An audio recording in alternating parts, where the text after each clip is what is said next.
एक छोटे से घर में एक सामान्य वर्ग का परिवार रहता था, जिसमें माता पिता व दो बच्चे रहते थे। उन बच्चों का नाम क्रमशः रेखा व रोहित था।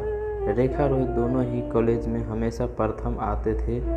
उनकी माँ घर में सिलाई का काम करती थी व उनके पिता की एक किराने की दुकान थी। दोनों ही कड़ी मेहनत के साथ अपनी गृहस्थी सामान्य तरीके से चला रहे थे। रेखा अक्सर पढ़ाई के साथ साथ अपनी माँ की सिलाई के काम में मदद करते थे। रोहित अपनी पढ़ाई ख़त्म करने के बाद अपने दोस्तों के साथ घूमता रहता था। जब कभी रोहित के पिता उसे दुकान पर काम करने के लिए बुलाता तो वह बहाना बनाकर दोस्तों के साथ चला जाता। रोहित के इसी रवैये से उसके पिता परेशान थे। इसी कारण वे रोहित को डांटते व जली कुटी सुनाते। रोहित को लगता कि उसके पिता उसकी बहन को प्यार करते हैं, उसे नहीं करते। रोहित के सभी दोस्तों के पास बाइक है, इसलिए वह अपने पिता से बाइक लेने की जिद करता है। रोहित के पिता उसे बाइक दिलाने के लिए मना कर देते हैं। इसी बात पर रोहित व उसके पिता के बीच बहस हो जाती है तो रोहित बड़बड़ाते हुए घर से बाहर निकल जाता है। वह रास्ते में सोच रहा था कि पता नहीं पिता कितना पैसा बचा कर रखेंगे कि मुझे एक बाइक नहीं दिला सकते। भला ऐसे भी किसी के पिता होते हैं। वह यही बड़बड़ाते हुए रेलवे स्टेशन की तरफ बढ़ रहा था कि अचानक उसके पैर में कुछ चुभने जैसा प्रतीत हुआ। तो उसने देखा कि वह जल्दी के कारण पिता के जूते पहनकर निकला है। उसके पापा के जूते में एक कील उभरी थी जो उसके पैर में चुभ रही थी। वह कील उसके पैर में घाव कर रही थी, लेकिन उस समय वह गुस्से में था। वह बड़बड़ाते हुए आगे बढ़ गया। जैसे ही वह रेलवे स्टेशन पहुंचा तो उसने अपनी जेब में हाथ डाला तो उसे याद आया कि वह अपना पर्स तो घर पर ही भूल गया है। अब वह बिना पैसों के कैसे जाएगा।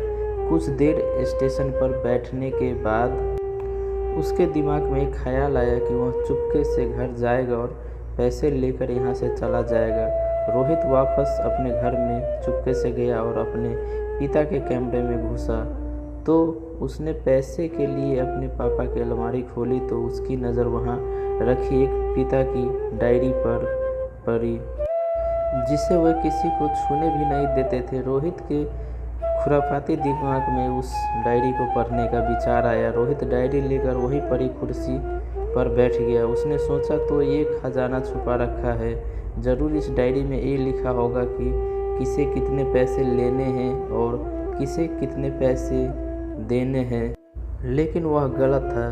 जब उसने डायरी का पहला पन्ना खोलकर देखा तो उसके चेहरे के सारे भाव गायब हो गए, क्योंकि उस डायरी में वैसे कुछ भी नहीं था जैसा कि वह सोच रहा था। उस डायरी के उन पैसों का हिसाब था जो उनके पिता ने अलग अलग कामों के लिए लोगों से उधार लिए हैं। इनमें से ज़्यादातर पैसे रोहित के कामों के कारण लिए गए थे। उस डायरी में एक लिस्ट थी जिसमें कंप्यूटर का नाम भी था। लिखा कुछ यूँ था, 50,000 बेटे के कंप्यूटर के लिए। ये वही कंप्यूटर है जो रोहित आज भी यूज करता है, लेकिन उसे यह नहीं पता था कि उस कंप्यूटर के लिए पैसे कहाँ से आए थे।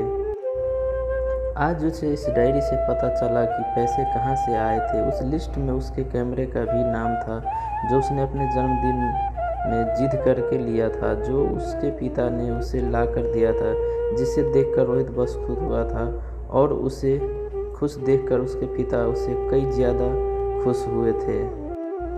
अब रोहित के चेहरे पर गुस्से की जगह मायूसी आ चुकी थी। अचानक उसकी आंखों से आंसू बहने लगे। जब रोहित ने दूसरा पन्ना पलटा तो वहाँ कुछ इच्छाएं लिखी थी। उसके पिता की पहली इच्छा थी अच्छे जूते पहनना।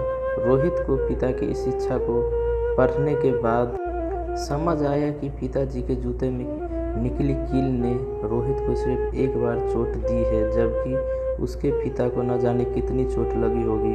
रोहित को अपनी माँ की कहीं कुछ बातें याद आती है।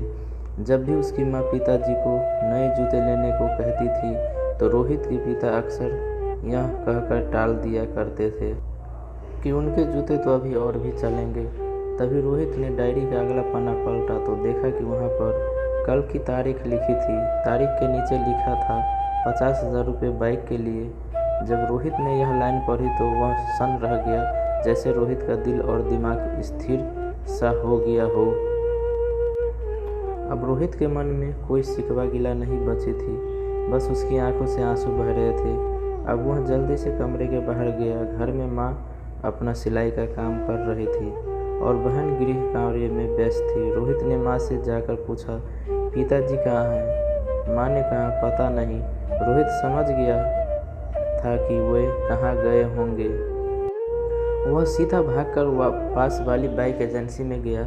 जैसे तैसे भागकर वह बाइक एजेंसी पहुंचा तो उसके पिता वहां एक बाइक देख रहे थे। उसने दौड़कर अपने पिता को गले लगाया और रोने लगा। रोहित ने नम आंखों से पिता से कहा कि पापा, मुझे मोटरसाइकिल अब नहीं चाहिए।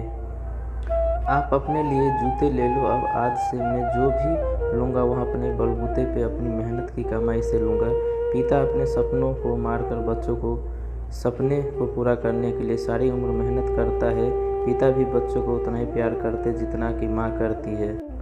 संसार के हर व्यक्ति को अपने माता पिता की इज्जत करनी चाहिए। अगर आपके पास माता पिता है तो आप खुशनसीब हैं। इस दुनिया में सिर्फ माता पिता ही है जो बिना किसी कारण आपको खुश देखना चाहते हैं, आपकी तरक्की देखना चाहते हैं। ऐसे बहुत से लोग हैं जिन्हें माँ बाप का प्यार भी नसीब नहीं होता। तो आप अपने माँ बाप की भावनाओं का सम्मान करें, उन्हें प्यार दें।